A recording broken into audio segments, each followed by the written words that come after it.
Praise the Lord. आप सबको जय मसीह की।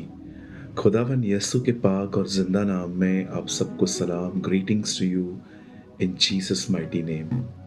मेरे भाइयों, मेरी बहनों, मैं आज एक बार फिर से इस यूथ मीटिंग में, इस जवानों की सभा में मैं आप सभी जवान भाई बहनों का स्वागत करता हूँ और मैं उम्मीद करता हूँ कि आप भले चंगे हैं और परमेश्वर का अनुग्रह और उसकी दया हमेशा आप पर है और हमेशा रहेगी। आज ये जो वचन मैं आपके साथ शेयर कर रहा हूँ, ये स्पेशली उन यंगस्टर्स के लिए है जो मेरी तरह पवित्रता में चलने के लिए स्ट्रगल करते हैं। मैं भी हर दिन होलीनेस में वॉक करने के लिए स्ट्रगल करता हूँ। कई बार मैं युद्ध करता हूँ, क्योंकि मैं जानता हूँ ये इतना आसान नहीं है। और मैं आपको भी कहना चाहता हूँ कि आज जो मैं आपसे बात करना चाहता हूँ, ये वही बातें हैं जो मुझे परमेश्वर ने बहुत सालों से सिखाई हैं और स्पेशली ये उन जवानों के लिए हैं, उनकी मदद कर सकती हैं ये बातें, ये वचन, जो सच में एक पवित्र जीवन जीने में बिल्कुल भी असफल साबित हुए हैं। जो चाहते तो हैं प्रभु के साथ चलना, पर कई बार ये उनके लिए पॉसिबल नहीं हो पाता। आज मैं आपके साथ एक छोटा सा वचन शेयर कर रहा हूँ जो आपको समझा सकता है कि एक्चुअली एक व्यक्ति पवित्र कैसे हो सकता है। इस समय आपकी स्क्रीन पर एक वर्ड है और ये वर्ड पहला पतरस 1 अध्याय और उसका 18 पद है, 18 वचन है। यहाँ लिखा है, पर जैसा तुम्हारा बुलाने वाला पवित्र है, वैसे ही तुम भी अपने सारे चाल चलन में पवित्र बनो। बाइबल कहती है कि जिस तरह से परमेश्वर पवित्र है, ये उसका कैरेक्टर है, ये उसका स्वभाव है कि वो पाप नहीं करता, वैसे ही बाइबल कहती है तुम भी पवित्र बनो। मैं जानता हूं कि जब हम मसीह में नहीं थे तब भी हम ये बात जानते थे कि हमें एक अच्छी जिंदगी जीनी है, लेकिन आप और मैं जानते हैं कि ये इतना इजी नहीं है, इतना आसान नहीं है। कई बार हम जो नहीं चाहते हैं हम वो रोज करते हैं, और कई बार जो हम चाहते हैं वो हमसे दूर दूर तक नहीं हो पाता। मैं एग्जाम्पल देना चाहता हूँ। आप एक गुस्से, एक क्रोध को पकड़ लीजिए। आप जानते हो गुस्से ने कितनी जिंदगियां बर्बाद की, कितने रिश्ते खत्म किए, कितने बिजनेस खत्म हो गए, कितने लोग जो एक साथ थे वो अलग हो गए। क्यों? Because of the anger. क्योंकि एक व्यक्ति बहुत गुस्से वाला था और दूसरा उसे बर्दाश्त नहीं कर पाया। किसी ने कहा anger is a worse than AIDS, कि अगर एक व्यक्ति मर जाए बीमारी में तो वो 100% स्वर्ग में जाएगा, क्योंकि वो बीमार था, वो पापी नहीं था। पर उस व्यक्ति का क्या जो बीमार नहीं है परंतु पाप में है?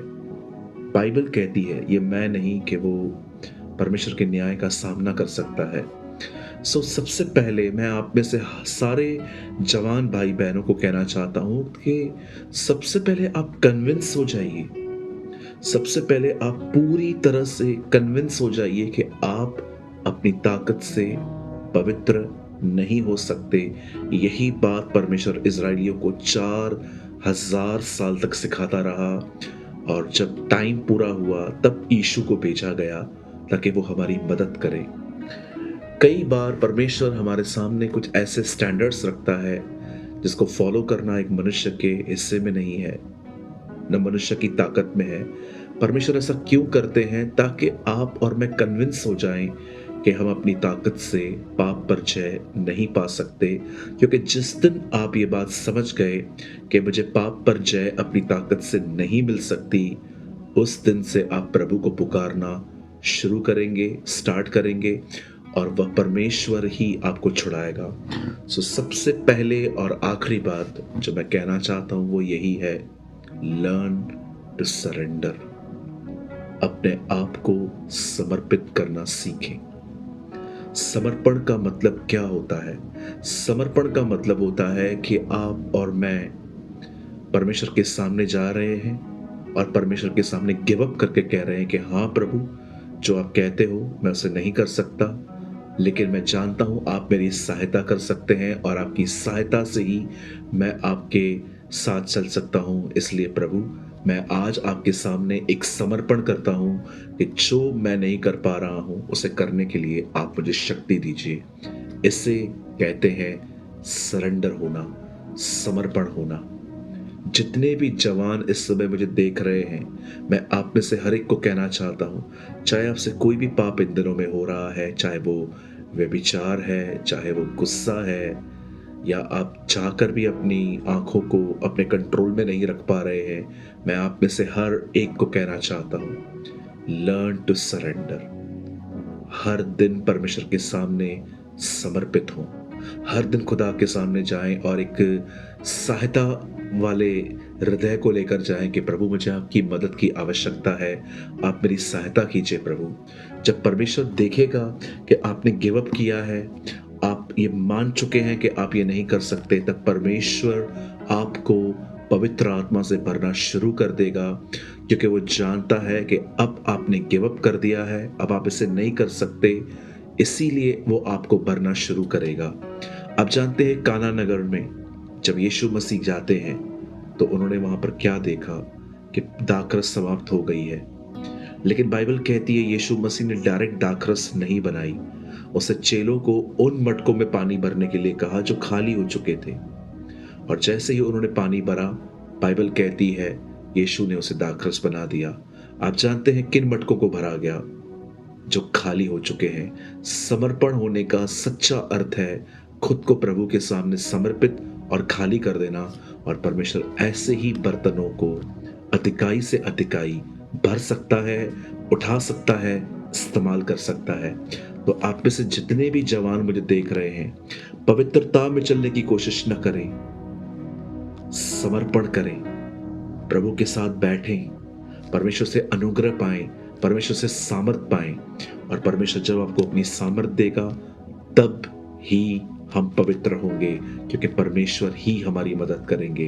हम अपनी सहायता से, अपनी ताकत से हम प्रभु के साथ नहीं चल सकते, पवित्र नहीं हो सकते। हम अगर ईमानदार हों, खुदा के सामने अपने पाप मान लें, तो बाइबल कहती है वो तुम्हारे पापों को माफ भी करेगा, तुम्हें अपने लहू में शुद्ध भी करेगा, और तुम्हें वो वापस उठाएगा, हर बंधन से छुड़ाएगा। मैं जानता हूं आज का वचन एक वचन की तरह नहीं है, ये एक काउंसलिंग की तरह है। अगर हो सके तो इस वीडियो को फिर से रिपीट करके देखिए, आपके बहुत सारे बोझ हल्के हो जाएंगे, खाली हो जाएंगे कि पवित्रता में मैं नहीं चल सकता, मुझे समर्पण करना है और परमेश्वर मेरी सहायता करेंगे। उम्मीद करता हूं कि आज के जवानों को आज का वचन समझ में आया होगा, और अगर आपको आज भी कोई सवाल है, या आपको आज भी कोई इस वीडियो में से कोई आपको बात समझ में नहीं आई है, तो आप मुझे चर्च के ऑफिशियल नंबर, अब हमारा ऑफिशियल नंबर 1 नहीं पर 2 हैं, जो दोनों इस समय स्क्रीन पर हैं। आप चाहें तो आप हमें इस नंबर पे व्हाट्सएप कर सकते हैं, यहाँ पर आपको एक नंबर मिलेगा और आप मुझे वहाँ मैसेज करके मुझसे सवाल पूछ सकते हैं। उम्मीद करता हूँ आज के वचन के द्वारा आप ब्लेस्ड हुए होंगे। यदि आपने कुछ प्रभु के वचन में से लर्न किया या प्रभु ने आपसे बात की, तो आप चाहें तो आप नीचे भी कमेंट कर सकते हैं यूट्यूब के, या आप चाहें तो दोनों नंबर्स में से किसी एक नंबर पे हमें कमेंट करके बता सकते हैं कि प्रभु ने आपको आशीष दी। मैं उम्मीद करता हूँ आज के वचन के द्वारा आप ब्लेस्ड हुए होंगे। आप सबको जय मसीह की।